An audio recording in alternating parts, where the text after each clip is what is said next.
Orang kalau taat ketika Ramadan, wajar apa enggak? Orang kalau rajin ketika Ramadan, wajar atau tidak? Wajar. Tapi orang, apakah bisa taat after Ramadan? Baru inilah indikator keberhasilan daripada Ramadan yang kita tunaikan.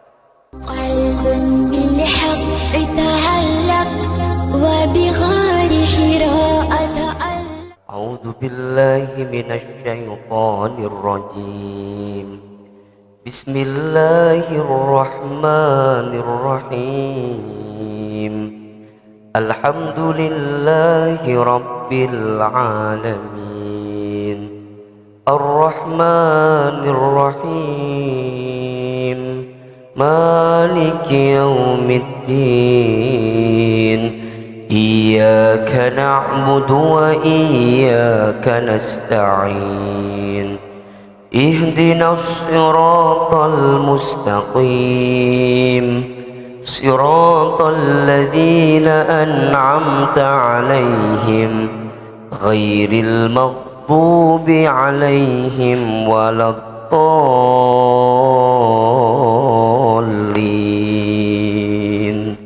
Amin. Angkat kedua telapak tangan kita, sama-sama kita baca doa khatmil Quran. Mudah-mudahan kita semua dirahmati dengan Al-Quran. Allahumma arhamna bil Quran waj'alhu lana imaman wa nura wa huda wa rahmah. Allahumma zakirna minhu ma nasina wa 'allimna minhu ma jahilna warzuqna tilawatahu ana al-laili wa atrafan nahar waj'alhu lana hujjatan ya rabbal alamin. Istighfar 3 kali. Astaghfirullahaladzim, astaghfirullahaladzim, astaghfirullahaladzim. Rabbi shrah li sadri wa yassir li amri wahlul 'uqdatam min lisani. Bismillahirrahmanirrahim. Assalamualaikum warahmatullahi wabarakatuh.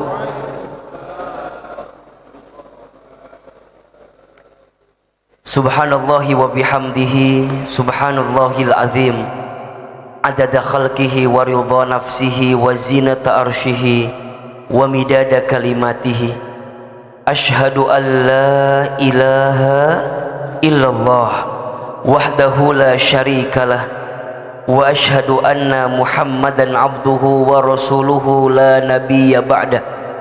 Allahumma salli wa sallim ala rasulillahil karim sayyidina wa syafi'ina wa maulana Muhammadin sallallahu alaihi wasallam wa ala alihi wa ashabihi wa man tabi'ahum bi ihsanin ila yaumiddin. Rabbi a'udzu bika min hamadzatis syayatin wa a'udzu bika rabbi ay yahdurun. Subhanaka la ilma lana illa ma 'allamtana innaka antal alimul hakim. La haula wala quwwata illa billahil aliyyil azim. Shadaqallahul azim. Amin ya rabbal alamin. Amma ba'd. Alhamdulillah, segala puji bagi Allah. Alhamdulillah, segala puja untuk Allah Alhamdulillah, segala bentuk syukur kita haturkan kepada Allah yang pada kesempatan subuh hari ini Allah masih lembutkan hati kita, ringankan langkah kita, dan berikan kesempatan kepada kita semua untuk menunaikan sholat subuh berjamaah. Mudah-mudahan sholat subuh yang kita tunaikan diterima oleh Allah Subhanahu wa ta'ala. Dan kita berharap kepada Allah, semoga setelah kita menunaikan sholat subuh, kemudian kita duduk sampai kita menunggu waktu syuruk dengan menghadirkan taklim dan kajian ilmu di subuh hari ini, semoga setiap ilmu yang kita dapatkan di subuh ini mengangkat kemuliaan hidup kita. Semoga Allah angkat derajat kehidupan kita. Dan siapapun yang barangkali subuh ini sedang punya persoalan, sedang punya masalah, semoga Allah tunjukkan jalan keluar terbaiknya. Amin ya rabbal alamin.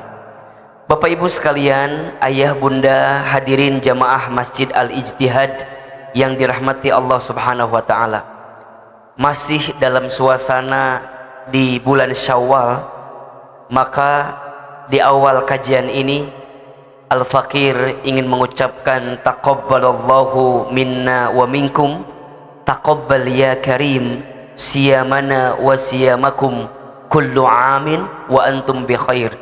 Semoga Allah menerima semua amal ibadah kita. Semoga Allah menerima ibadah puasa Ramadan kita. Dan semoga setiap tahun yang kita jalani adalah tahun-tahun yang penuh kebaikan. Dan tentunya kita berharap kepada Allah, semoga kita masih diberikan kesempatan untuk bertemu dengan Ramadan di tahun yang akan datang. Kira-kira masih mau ketemu Ramadan apa enggak ini? Mau? Alhamdulillah ya. Mudah-mudahan kita semua diizinkan oleh Allah untuk bertemu dengan bulan Ramadan di tahun yang akan datang. Amin ya rabbal alamin. Baik, saya mohon izin agak sedikit berdiri ya, biar kelihatan yang tidur yang mana gitu ya. Bapak boleh agak maju sedikit Pak? Maju aja sedikit. Nah, duduknya sebelah majuan sedikit. Saya nggak galak kok Pak, santai aja ya. Maju. Lebih dekat nanti biar ketularan. Ketularan apanya Pak? Maju. Oke, baik.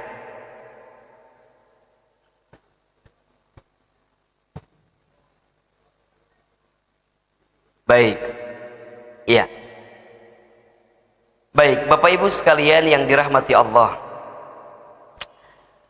Kalau kita mau melihat kesuksesan Ramadan seseorang, maka para ulama menyebutkan lihat di 3 waktu. Di mana? 3 waktu. Jadi kalau kita diberikan kesempatan bertemu Ramadan, gitu ya, Ramadan, dan kita ingin melihat ahilman, apakah Ramadan kita berhasil, sukses atau tidak, itu lihat di 3 waktu. Yang pertama, lihat waktu sebelum Ramadan, qabla Ramadan. Bulan apa itu? Rajab dan bulan Sya'ban. Maka seringkali disebut 2 bulan ini adalah bulan tarhib. Apa itu tarhib? Persiapan. Ya. Maka dalam pendapat lain disebutkan bulan Rajab itu bulannya menanam, Sya'ban itu bulannya menyiram, dan Ramadan itu bulannya panen. Iya kan? Nah, Rajab, Sya'ban itu menentukan seperti apa ibadah Ramadan yang kita akan tunaikan. Sehingga orang, jika persiapannya matang, jika persiapannya baik, itu biasanya ketika nanti menjalani proses ibadahnya itu akan jauh lebih kuat. Betul nggak? Seorang atlet yang ikut olimpiade, kalau tanpa latihan rasanya mustahil dia juara. Betul nggak? Tapi kalau seorang atlet yang sering latihan, sering persiapan, maka ketika nanti dia ikut olimpiade kemudian dia juara, sepertinya sudah ada prediksi karena sudah ada persiapan sebelumnya. Nah, yang kedua, kalau kita mau melihat kesuksesan ibadah Ramadan, lihat ketika Ramadannya. Jadi selama sebulan dia menunaikan ibadah Ramadan, apa yang dia hadirkan? Semakin dia serius, semakin dia sungguh-sungguh, maka kemungkinan besar dia berhasil daripada ibadah Ramadan. Tetapi ada yang ketiga, apa? Ba'da Ramadan. Nah, lihat kehidupannya pasca Ramadan. Lihat kehidupannya setelah datangnya Ramadan. Maka Bapak Ibu sekalian nih, ya, coba saya mau tanya, yang hadir di sini mau tidak dikatakan sukses Ramadannya? Mau tidak dikatakan berhasil Ramadannya? Maka qobla sudah lewat, Ramadan sudah lewat, berarti yang bisa kita pastikan apa? Ba'da Ramadan, setelah Ramadan. Nah, ada satu bulan yang setelah bulan Ramadan disebut bulan apa? Syawal. Bulan apa? Syawal. Ya. Syawal. Apa itu bulan Syawal? Kenapa bulan setelah Ramadan itu disebut Syawal? Syawal itu artinya peningkatan. Ramadan itu artinya pembakaran. Ustadz, kenapa Ramadan itu disebut dibakar? Karena ketika bulan Ramadan, ibadah kita meningkat, kita mendekat kepada Allah, yang Allah berikan ganjaran kepada kita apa? Allah ampuni dosa-dosa kita.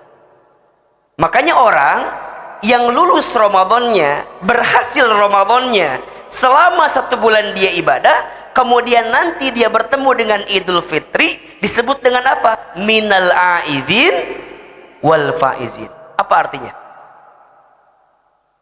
Mohon maaf lahir batin ya. Jadi minal aidin wal faizin itu bukan mohon maaf lahir batin, Pak. Artinya Pak, minal aidin wal faizin artinya apa? Mohon maaf, bukan ya. Kan kadang-kadang di kita begitu ya. Kadang-kadang panjang Pak tulisannya. Andai lisan tak bisa bergerak, tangan tak bisa berjabat, hati-hati.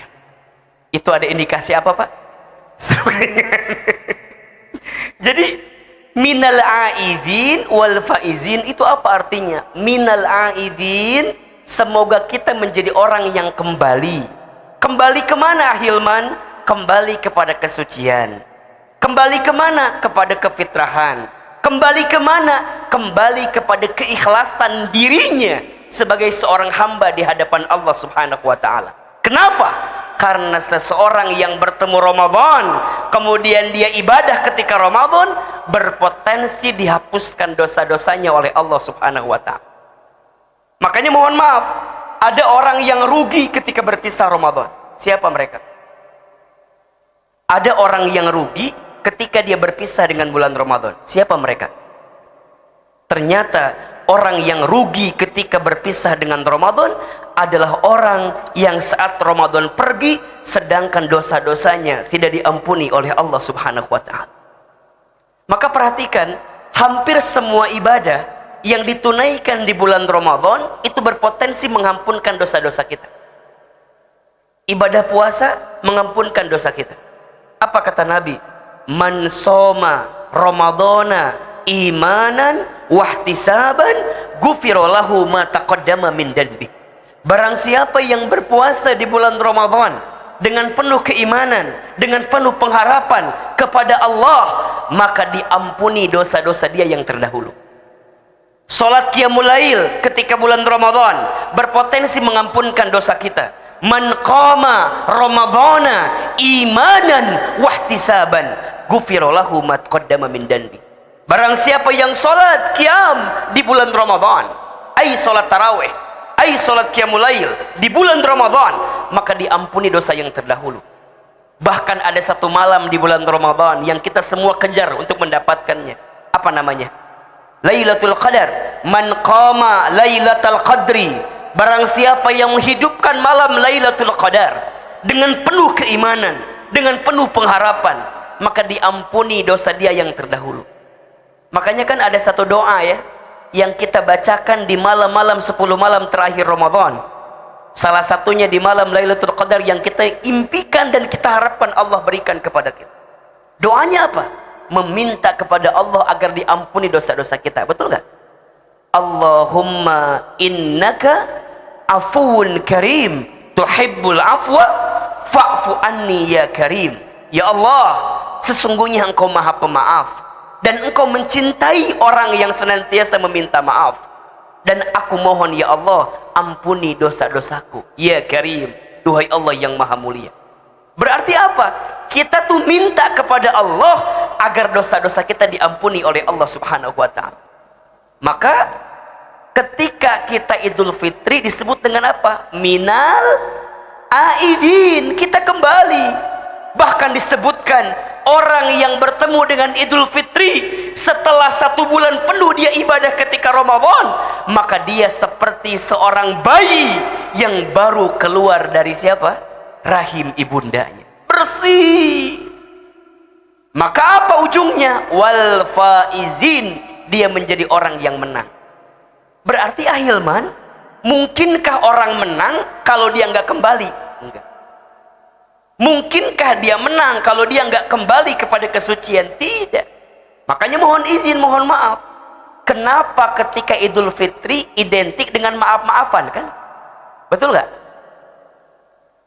Sebenarnya maaf-maafan itu tidak harus nunggu Idul Fitri sebenarnya. Betul nggak? Setiap saat juga harus.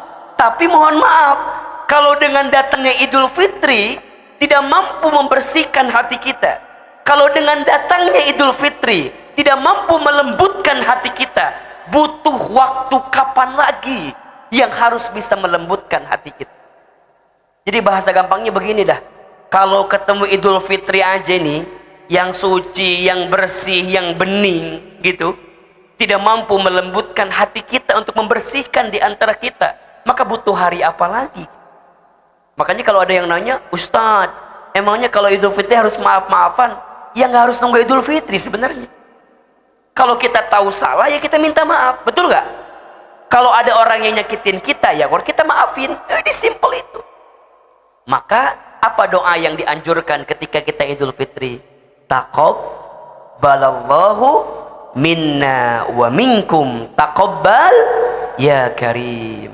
Semoga Allah menerima amal ibadah kita dan amal ibadah kamu sekalian. Itu berarti sebenarnya, mohon izin, ujian dari ibadah Ramadan itu adanya ketika Ramadan atau setelah Ramadan?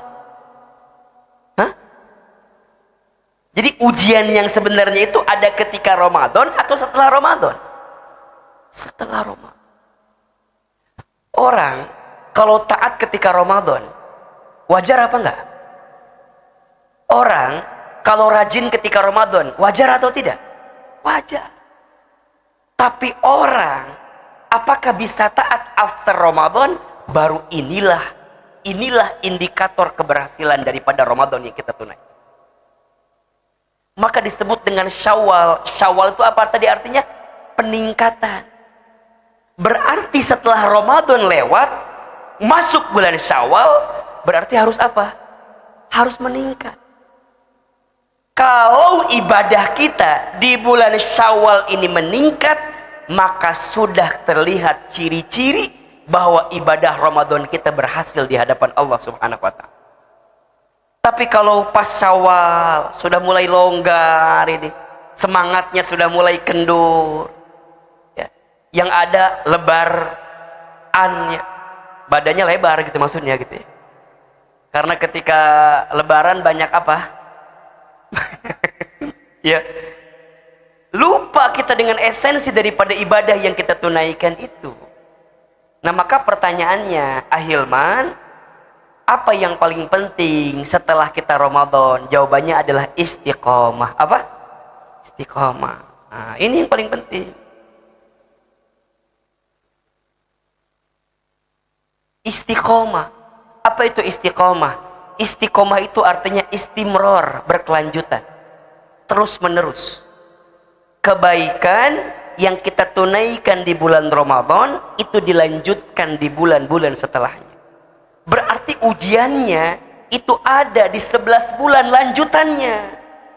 Sampai nanti kita diizinkan oleh Allah bertemu lagi dengan bulan suci Ramadan. Jadi ibaratnya Ramadan ini kawah candra di muka, kira-kira begitu. Ramadan ini kira-kira sekolah lah buat kita nih. Sekolahnya ketika Ramadan, selama 1 bulan kita ditempa di situ, ujian sesungguhnya ada di 11 bulan selanjutnya, termasuk di bulan apa sekarang? Syawal. Berarti Syawal ini starting point ini. Syawal ini berarti apa Ustaz? Berarti poin penting. 11 bulan ke depan akan seperti apa kehidupan kita, tergantung bagaimana kehidupan kita pasca Ramadan yang kita tunaikan.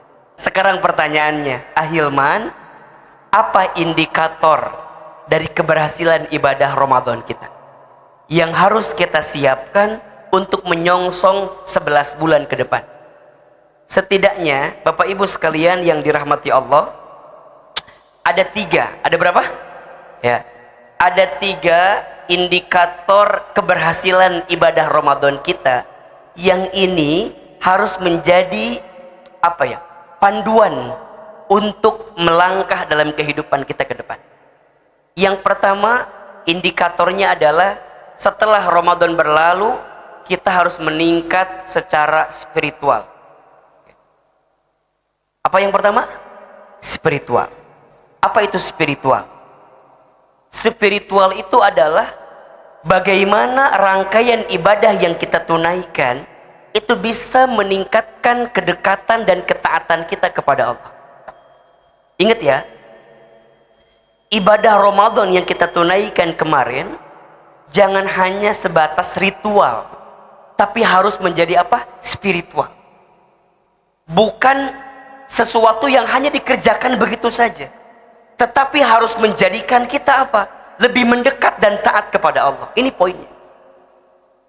Karena kalau kita perhatikan, Bapak Ibu sekalian, ibadah puasa yang kita tunaikan di bulan Ramadan itu adalah ibadah yang secara zohir itu hanya kita dan Allah yang tahu, betul nggak? Jadi hebatnya ibadah puasa itu berbeda dengan ibadah yang lain, karena dengan ibadah puasa kita diajarkan untuk apa? Memiliki sikap muraqabah namanya. Apa? Muraqabah. Apa itu muraqabah? Muraqabah itu sikap untuk selalu merasa dan diawasi, dilihat oleh Allah Subhanahu wa taala. Itu muraqabah. Ya. Salat identik orang masih bisa tahu kita sholat atau enggak. Zakat, orang bisa tahu kita bayar zakat atau enggak. Haji, orang bisa tahu kita berangkat haji atau tidak. Tapi kalau ibadah puasa, itu hanya kita dan Allah yang tahu kita ibadah puasa atau tidak. Betul? Maka seseorang, perhatikan, yang sukses ibadah puasanya selama Ramadan, dia menjaga dirinya dari sesuatu yang membatalkan daripada ibadah puasanya, maka setelah dia Ramadan, dia pun akan menjaga dirinya agar tidak menyentuh sesuatu yang haram dalam hidup. Berarti karena tingkat spiritualnya meningkat, berarti apa? Setelah dia Ramadan, dia semakin dekat dengan Allah, semakin taat kepada Allah, hidupnya makin hati-hati, gitu loh. Ketika dia bekerja, orientasinya bukan tentang banyak atau sedikit gajinya, bukan, tapi tentang berkah dan tidak pendapatannya. Ketika dia diberikan amanah, bukan tentang seberapa besar kekuasaannya, bukan, tapi tentang seberapa besar manfaat yang bisa diberikannya.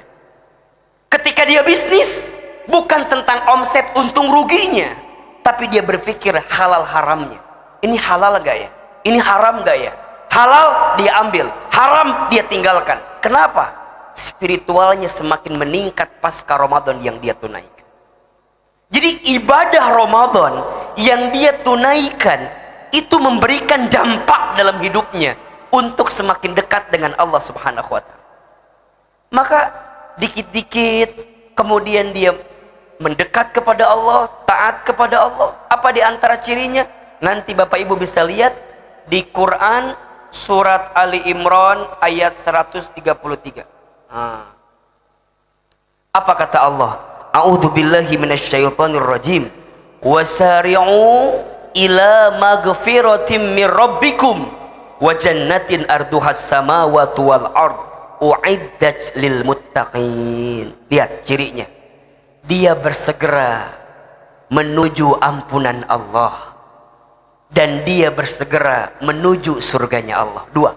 Cirinya dua. Satu, banyak minta ampun kepada Allah, taubat, minta ampun. Yang kedua, dia punya visi orientasi hidup. Apa visinya? Surga.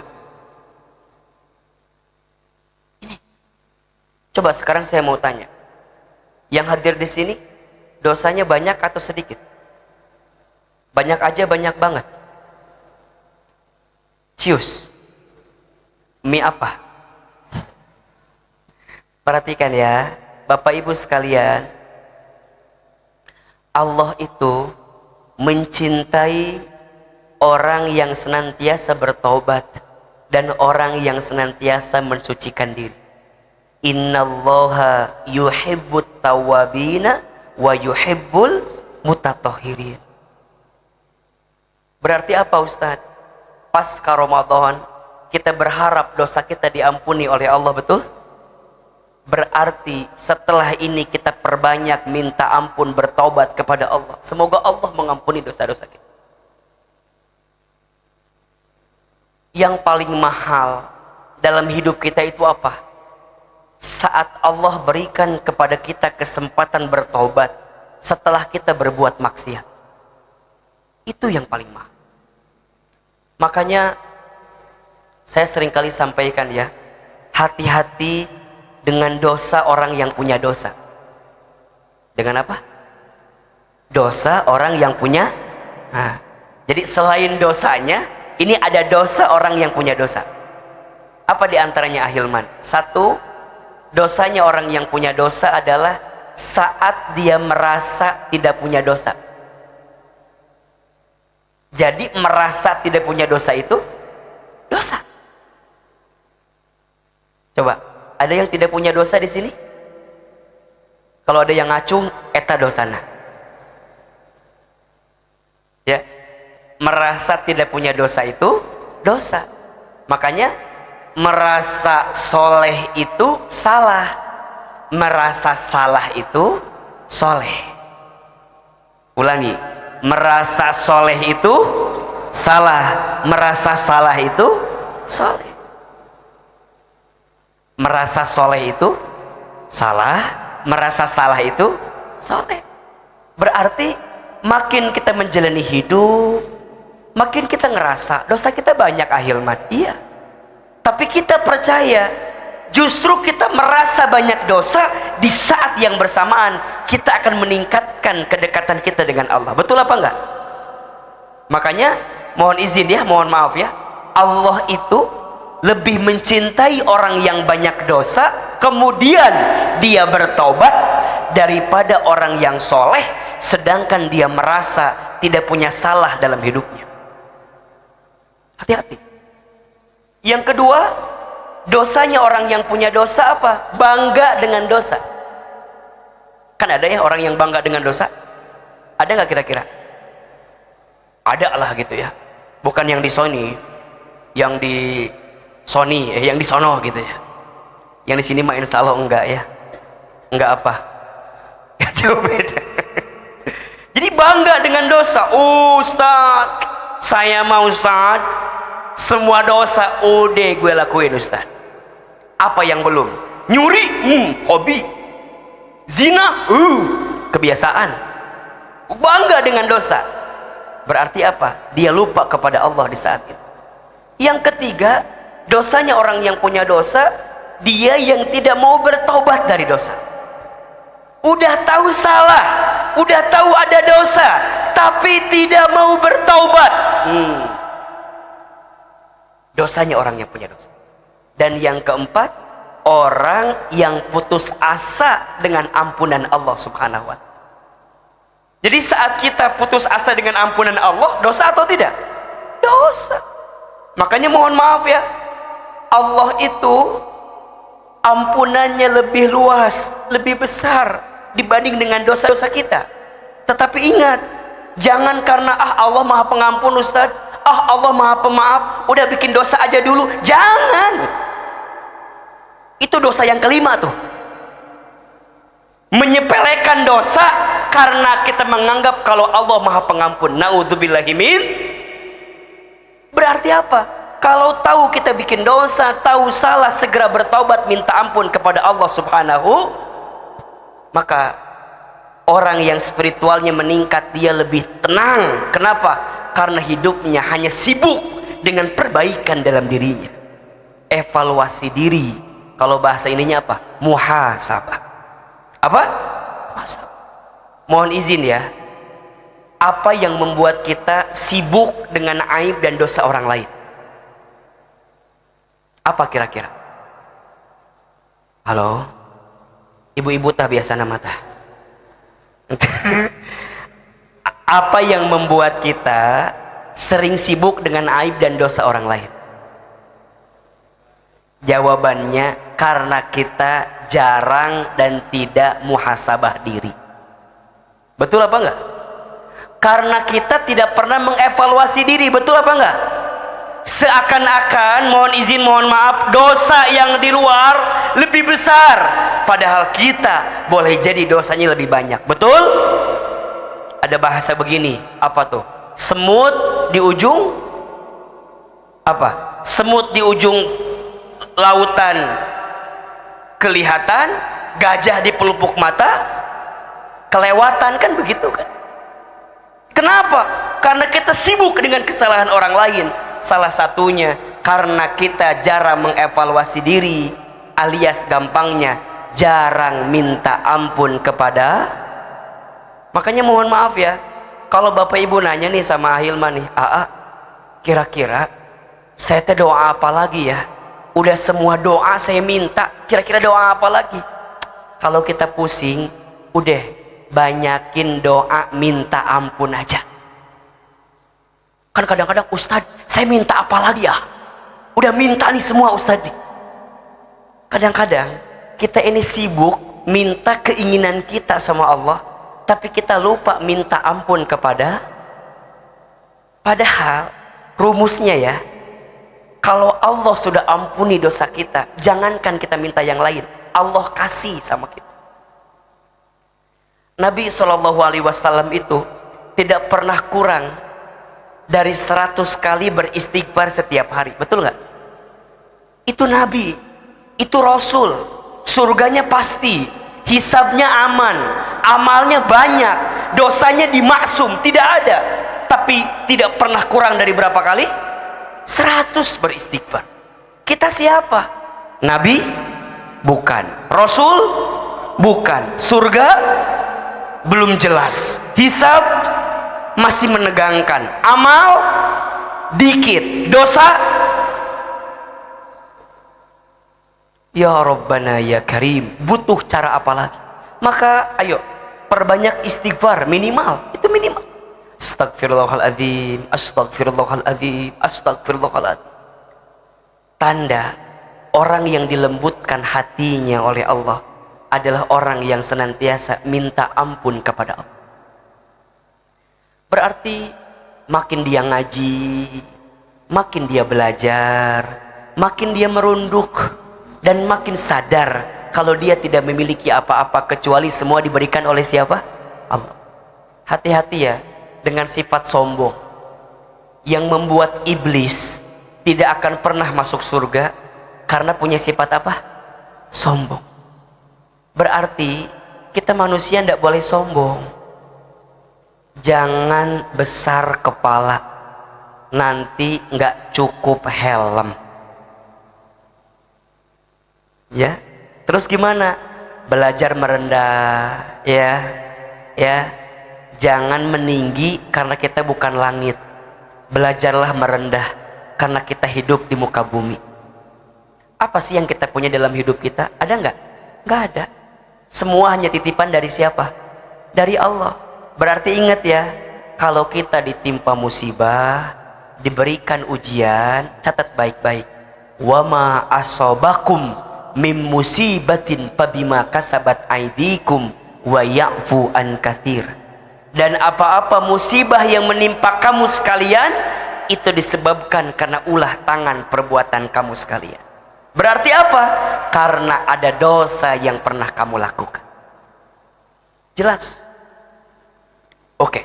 Berarti mulai hari ini apa? Ayo, perbanyak minta ampun, bertobat kepada Allah. Setelah itu apa? Kita punya tujuan apa? Surganya Allah. Dah. Orientasi hidup kita apa? Berjumpa dengan Allah, dapat ridhonya Allah, masuk ke dalam surganya Allah. Ingat, hidup di dunia ini nggak lama, sebentar. Betul apa betul? Hidup bukan untuk hidup, tapi hidup untuk yang maha hidup. Mati bukan akhir kehidupan, justru mati itulah awal kehidupan yang sebenarnya. Berarti siapakah orang beriman yang paling cerdas dalam hidupnya? Bukan orang yang paling tinggi jabatannya, bukan orang yang paling kaya hartanya, bukan. Tapi orang beriman yang paling cerdas adalah dia yang paling banyak ingat apa? Mati dan mempersiapkan bekal kematian. Berarti selama dia hidup apa sibuknya? Nyiapin bekal.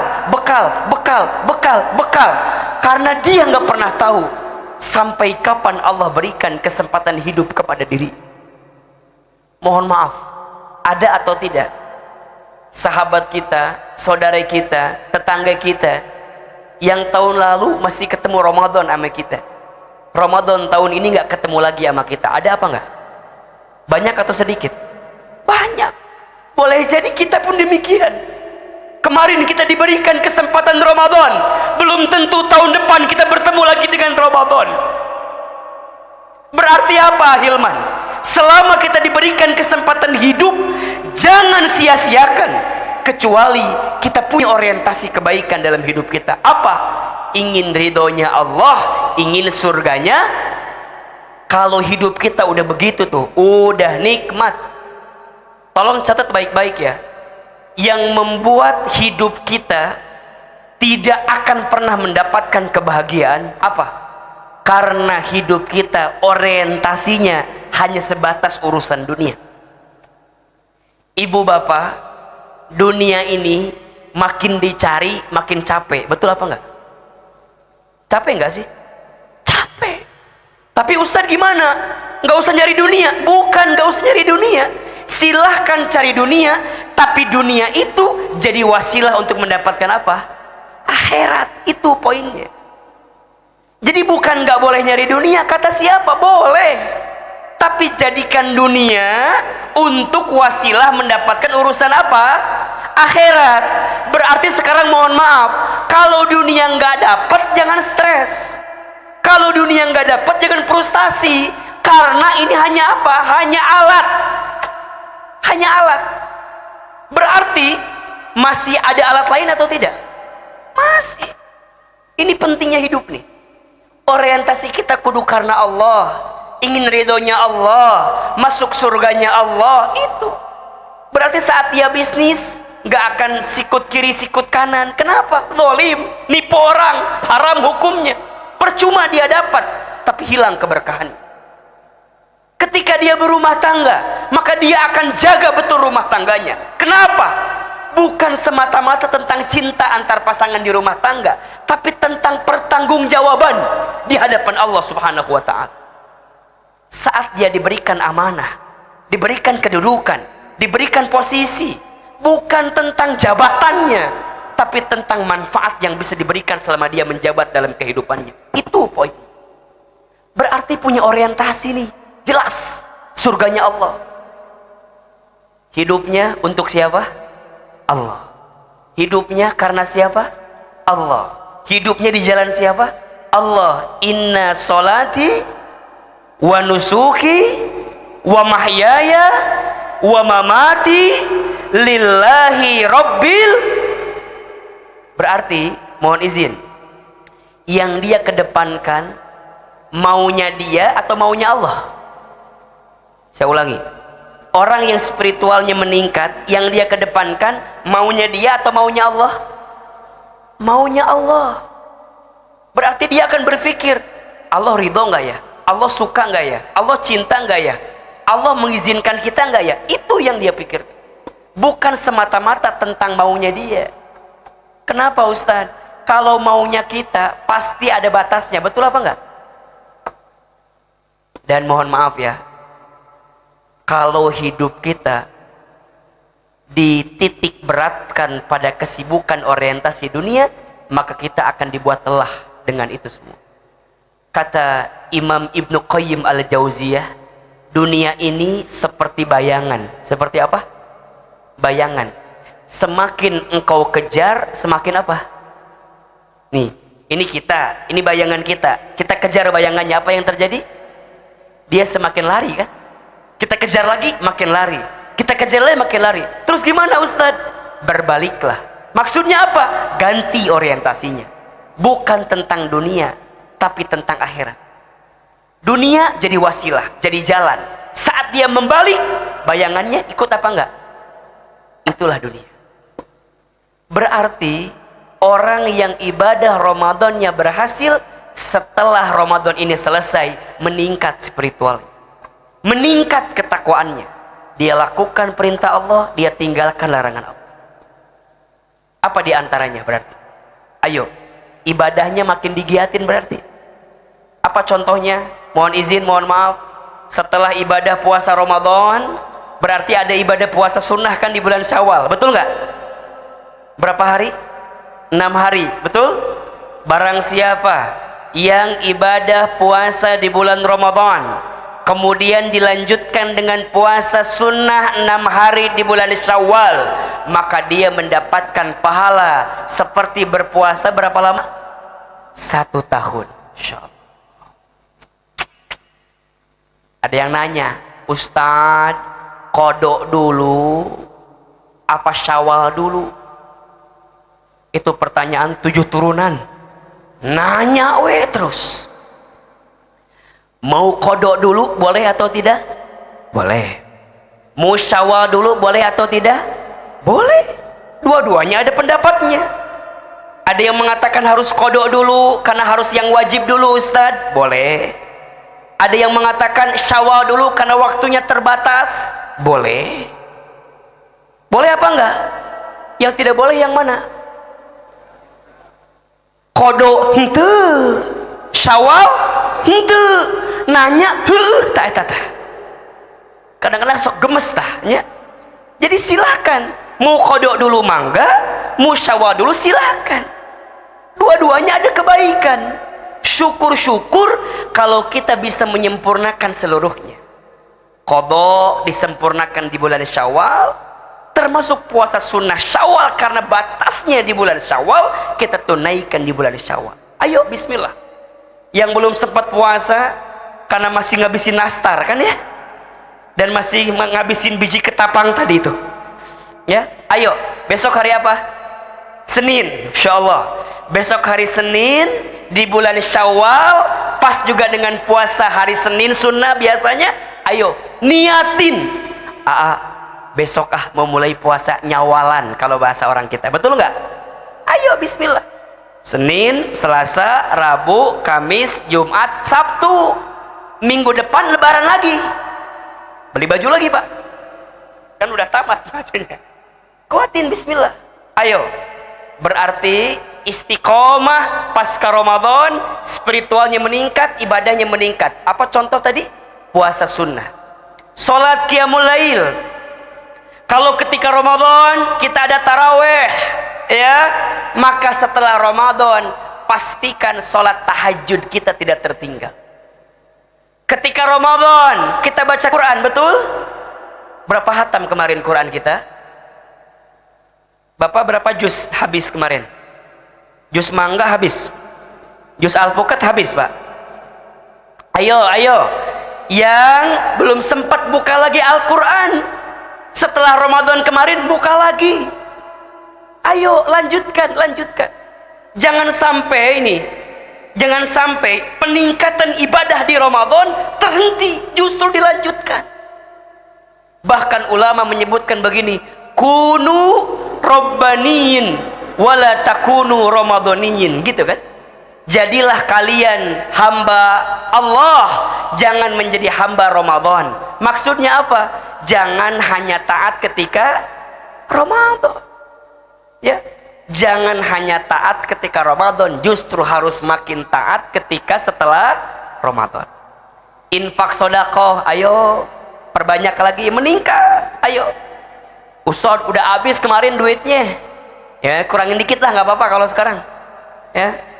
Yang biasa berapa kemarin kita ngasihnya? Ya, yang penting ngasih. Kan kadang-kadang kita mah kalau ngasih suka milih-milih apa ya? Dan milihnya tuh bukan yang paling baik, tapi yang paling kecil biasanya. Coba Ustadz tanya ini mah ya, survei aja membuktikan atau tidak. Kalau kita punya uang 70.000, 2 lembar, 50 sampai 20. Yang disodakohin yang mana kira-kira? Tolong jujur ya, habis Ramadan ini nih. Yang mana 50 atau 20? 20. Sekarang duitnya nambah jadi 80, 3 lembar. 50, 20 sama 10. Yang mana yang disodakohin? 10 ya. Sekarang duitnya nambah lagi 85.000, 4 lembar. 50, 20, 10 ambil 5.000. Yang mana yang disodakohin? 5.000 ya. Sekarang duitnya nambah lagi 87.000, 5 lembar. 50, 20, 10, 5.000 sampai 2.000 lu. Yang mana yang disodakohin? Tolong jujur, yang mana? Yang 2.000. Masuk WC berapa sekarang? 2.000. Masuk surga berapa? Asa nggak nyambung ya. Pengen masuk surga tapi masih 2.000 yang dikeluarin. Ustaz, tapi kan adanya segitu, ya nggak apa-apa, ya nggak? Lebih baik 100.000 ikhlas daripada 2.000 tidak ikhlas. Halo, betul tidak? Lebih baik berapa tadi? 100.000 ikhlas daripada 2.000 tidak ikhlas. Lebih baik dipaksa masuk surga daripada sukarela masuk neraka. Halo? Setuju tidak ini? Lebih baik dipaksa apa?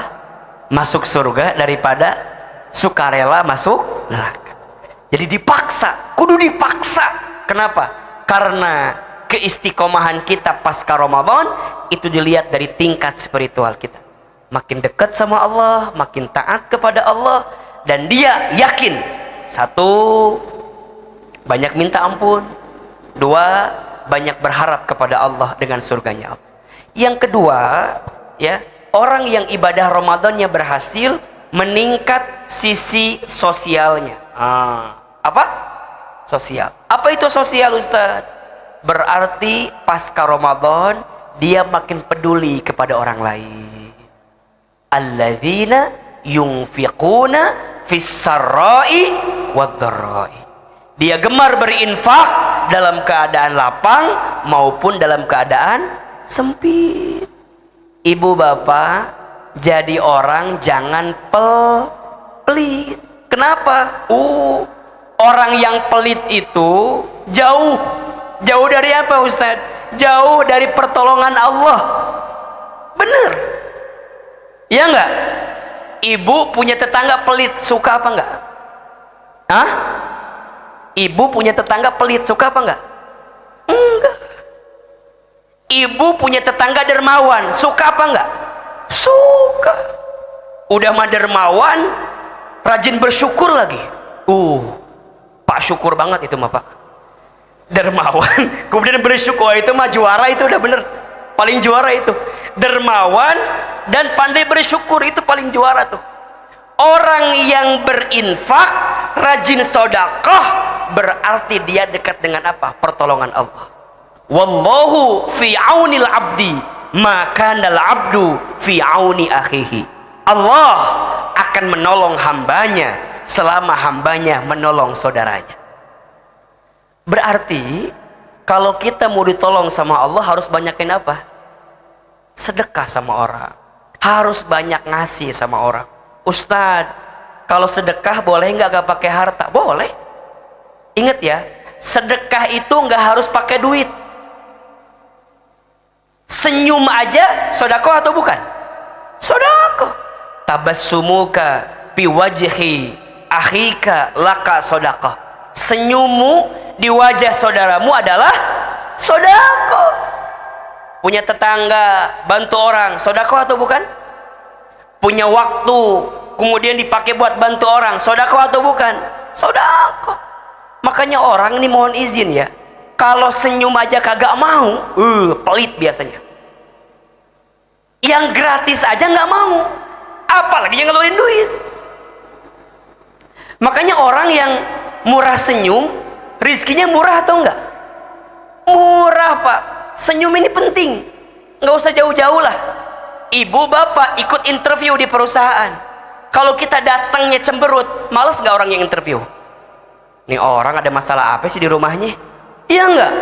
Tapi kalau orang datang wajahnya senyum, udah mah ditambah ganteng gitu ya. Kalau mah ganteng, senyum, wajahnya glowing lagi, itu mah kayak siapa tuh? Kayak siapa? Enak pak, rizkinya deket. Bener. Kenapa? Bukan karena wajahnya, bukan karena senyumnya, tapi karena apa? Niat sodakoh kebaikan yang diberikan dalam hidup. Makanya nih, sampaikan ke anak kita ya, cucu kita, nak, kalau pengen murah rezekinya, banyakin sodakoh dah. Bener. Syukur-syukur kalau dikasih harta, namanya infak nanti. Sodakoh tidak harus harta, infak harus harta. Apalagi kalau kita rutin tuh infaknya tiap pagi tuh, insya Allah. Kenapa Ustadz? Kalau kita infak tiap subuh, tiap pagi kita mengundang doa malaikat. Jadi malaikat itu Bapak Ibu sekalian, tiap pagi datengin kita. Ada dua. Kata Nabi, ma min yaumin tusbihul ibadu illa malakani yanzilani. Tidak ada di waktu pagi hari seorang hamba kecuali ada malaikat yang turun dua. Ada berapa? Dua. Ngapain Ahilman? Ternyata dua malaikat itu berdoa kepada Allah. Apa doa malaikat yang pertama? Yang pertama dia berdoa, Allahumma ya Allah, a'ti, berikanlah, munfiqan, kepada orang yang berinfak, khalafa, ganti yang lebih baik daripada yang dia infakkan. Makanya mohon izin, mohon maaf, sedekah menolak bala, betul nggak? Sedekah menghapuskan dosa, betul? As-sadaqatu tutfi'ul khati'ah, kan begitu? Sedekah itu menghapuskan kesalahan. Kama yutfi'ul ma'un nar, seperti halnya air yang bisa memadamkan api. Masya Allah. Sedekah. Malaikat doa. Makanya orang yang ahli sedekah itu lain ceritanya ibu. Serius. Sakaratul mautnya ringan, hisabnya ringan, kuburnya lapang, dekat dengan Allah, dekat dengan manusia, dicintai sama manusia. Betul gak? Ibu punya teman yang dermawan, ditungguin apa enggak? Dicariin enggak? Si Cuida mana ya?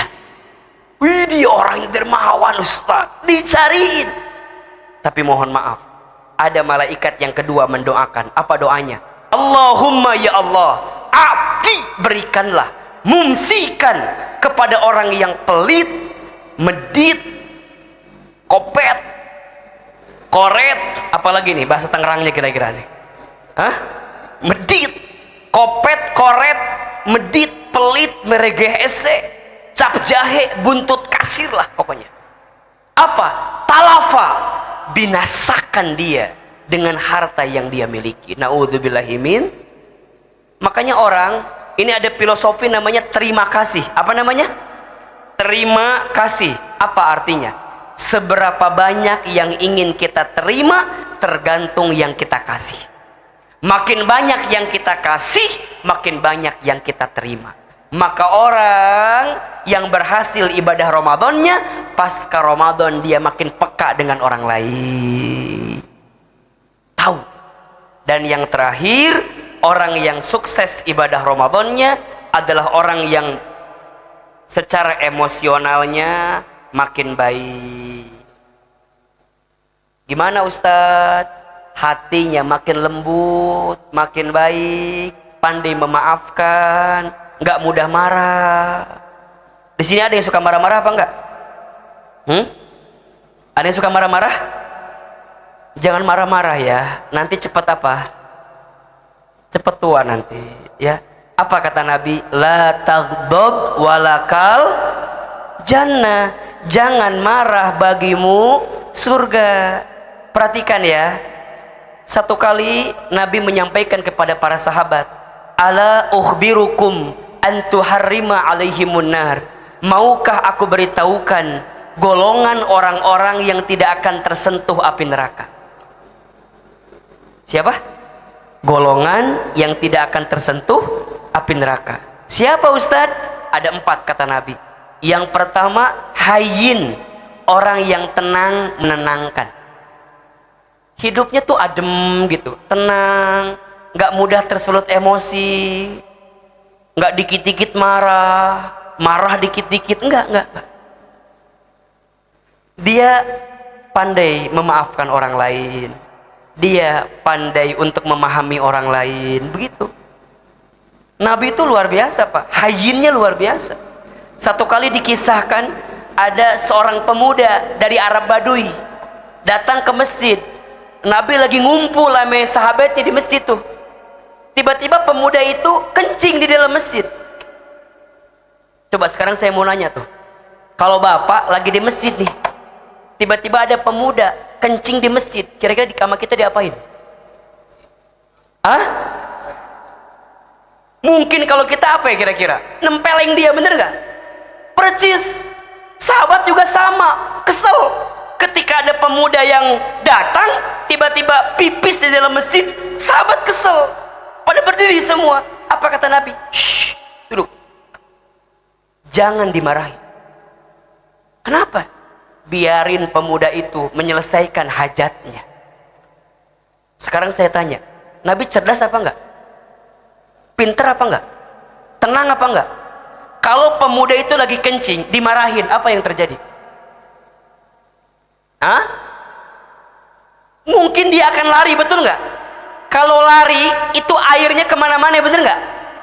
Ucrat-acret kemana-mana kan? Lebih susah nggak ngebersihinnya? Lebih susah. Apa yang Nabi lakukan? Udah, biarin aja, tunggu dia selesaikan hajatnya. Setelah itu ambilkan air, bersihkan. Cerdas atau tidak? Tenang. Bapak ibu sekalian, kadang banyak masalah yang kita hadapi karena kita tidak menghadapinya dengan tenang, jadi masalah yang besar bagi kehidupan kita. Betul atau tidak? Padahal apa? Kita butuh waktu untuk tenang sedikit, tenang sejenak. Jangan langsung temperamental menyimpulkan sesuatu yang kita belum tahu bagaimana kejadiannya. Di rumah tangga nih, ibu-ibu terutama nih, suami kita misalnya ada handphone, tiba-tiba masuk chat dari siapa nih? Dewi, nama ibu Lilis misalnya. Nih yang chat Dewi nih, kira-kira ibu langsung marah apa enggak? Itu siapa itu? Siapa itu? Siapa? Tiba-tiba ibu langsung ambil handphone, lempar ke sungai. Lupa belum lunas cicilannya tuh. Marah sama suami kita. Pak, itu siapa itu? Siapa itu? Siapa? Wah, berantem tuh. Mana handphone bapak? Mana handphone bapak? Lempar. Ya Allah, itu siapa Dewi itu? Kata suaminya, ya Allah ma, itu Dewi sales mobil. Emang kenapa? Kan mama pengen ganti kendaraan dari Honda apa? Ya, dari Honda Beat mau jadi Honda Brio. Ini papa lagi nawar buat kasih ulang tahun ke mama. Tuh, Coba nggak dilempar dulu, jadi mobilnya. Nggak, Ustadz, yang ada nggak ada, Ustadz, itu mah. Jangan menyimpulkan sesuatu yang kadang-kadang kita belum tahu apa masalahnya. Betul nggak sih? Banyak masalah di rumah tangga karena kita membesarkan yang kecil, mengecilkan yang besar. Maka saya masih ingat tuh, waktu saya nikah, nasihatnya begini katanya, Hilman, nanti di rumah tangga jangan ketuker cicak sama buaya. Apa? Cicak sama buaya. Saya nanya, maksudnya apa? Katanya, jangan ketuker masalah kecil dibesar-besarin, masalah besar dikecil-kecilin. Maksudnya apa? Banyak di rumah tangga itu masalah kecil dibesarin, jadi apa ujungnya? Jadi masalah besar. Apa contohnya? Contoh aja, bapak ya dimasakin sama ibu sayur asem, kurang asem, jadi sayur apa namanya? Sayur asin. Mohon izin, suami kita marah apa enggak? Itu kan kecil kan? Kan bisa bilang begini, ma, masak ini kurang, ma, sayurnya, ma, asemnya, ma, bisa nggak ditambahin lagi? Kan bisa. Ada juga masalah kecil, misalnya mohon izin ya, judulnya teh manis, yang datang teh asin. Karena pas ke dapur ketuker mau ambil gula, yang keambil apa? Garam. Sering nggak suami kita marah gitu? Bukan yang di sini, yang di sono. Yang di sini mah insya Allah suaminya soleh-soleh semua. Pas di masjid, pas di rumah kagak tahu ya, kira-kira ya, kan kita mah nggak tahu ya. Ustadz, harusnya gimana? Yuk kita belajar yuk. Nabi SAW itu seorang suami yang pandai mengendalikan dirinya. Satu kali dikisahkan kan, Nabi itu pernah dibuatkan secangkir teh manis hangat. Judulnya apa? Manis. Tiba-tiba yang datang apa? Asin. Kenapa? Karena ketika Bunda Aisyah ambil gula, yang keambil bukan gula, yang keambil apa? Garam. Maka dibawalah itu ke tengah rumah, dikasih kepada Nabi, diminum. Ini contoh aja, contoh. Sekalian Ustaz haus juga. Ini contoh nih, diminum. Apa rasanya? Apa rasanya?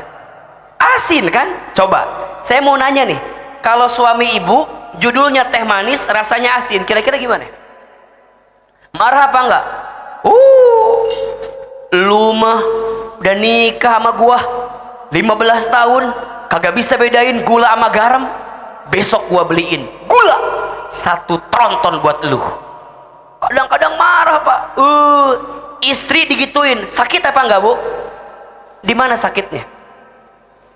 Di sini. Ujungnya ibu juga marah.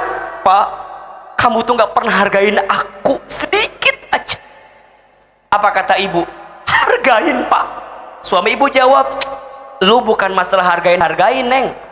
Ini bapak nih capek, berangkat dari subuh, pulang malam, capek, sampai rumah dikasih apa? Teh, rasanya apa? Gua nih capek. Ibu apa jawabannya? Emang mama nggak capek?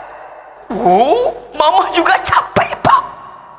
Mama nih belum ada selonjoran acan, nyuci baju, nyuci piring, apalagi masak, nyapu, ngepel, mana ngurus anak lu ada 3, yang 1 bisul, yang 2 romehun. Diomongin semuanya. Sampai kita ngomong gini sama suami kita, bapak lu tahu nggak nih, anak lu nih bisul gara-gara lu keturunannya bisul dari sononya. Emak lu bisul, emak dari emak lu bisul, terus diomongin. Kata suami kita, ngapain lu ngomongin emak gua? Panjang pak. Mohon izin, mohon maaf pak, gara-gara masalah itu ngambek apa enggak? Ngambek. Ujungnya istri bilang apa? Udah, kalau begitu mah gua mau baliklah ke rumah bapak gua. Apa kata suaminya? Ya udah, mau gua pesenin Gojek apa enggak? Atau mau gua anterin? Udah pesenin Gojek, udah dianterin. Mohon izin, seminggu masih oke, 2 minggu masih oke, sebulan tidur sendirian. Kacau apa enggak pak? Kacau. Ujungnya nyanyi, baru sekarang oh aku rasakan tak punya istri, rasanya kesepian, tiada tempat untuk mencurahkan. Udah sebulan, udah baliklah ke rumah bapaknya, ketuk pintunya. Assalamualaikum, salam, dibuka, Nurdin. Nah, nama suaminya Nurdin, Pak. Tanya, Pak, Lilis ada, Pak? Istrinya Lilis namanya. Dipanggil sama bapaknya, Lis, ada si Udin nih. Panggilannya Udin, namanya siapa? Nurdin. Dipanggillah, datang Lilisnya. Ditanya sama Lilis, ngapain lo kesini? Maafin abang ya, kemarin mah abang tuh kemasukan setan. Kata Lilis, ya lu setannya, makanya lu marah sama gua lah. Panjang terus. Daripada balik mendingan gua nyanyi Lilisnya. Udah kayak film India tuh, dua-duanya nyanyi.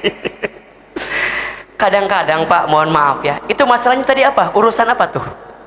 Urusan gule sama urusan apa? Garam. Tapi kadang-kadang panjang. Lihat Nabi, ketika tahu rasanya asin, apa yang Nabi lakukan? Enggak marah. Pas diminum tadi rasanya apa? Ini contoh lagi ya. Apa rasanya? Asin. Tapi apa jawaban Nabi?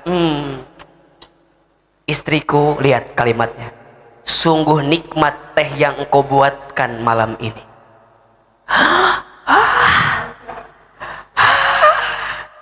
Istri dipuji senang apa enggak, Pak?